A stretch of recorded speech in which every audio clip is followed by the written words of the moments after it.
跟住開嚟可以睇下咧，呢棵就係莧菜苗，就係買菜嗰陣時咧就有嘅。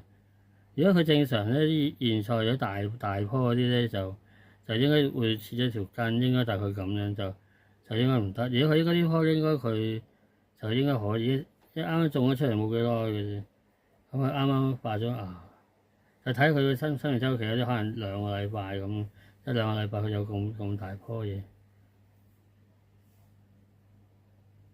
如果你有啲泥或者有個啱啱係有陽光嘅地方咧，就應該可以種到啊！你都可以試下個效果係點，可以睇下佢嗰個根啲葉嗰啲，佢可以再大啲，啲葉就會有變化，睇佢係咩品種嘅花咯。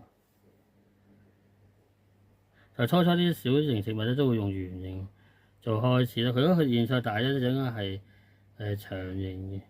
你去街市可以睇到。跟住嘗試咧就落啲新泥喺呢度咧，就將呢棵嘢裝落去咯。如果你可以用啲鏟咧去鏟平啲泥，即係壓平佢咯。如果唔係最喺度將根就落出去。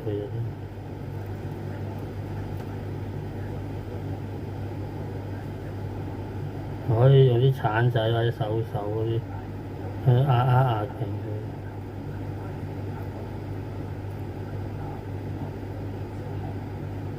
等啲根生出嚟啦，啲基本上就係咁樣。不過大家都去試下，睇下大家想。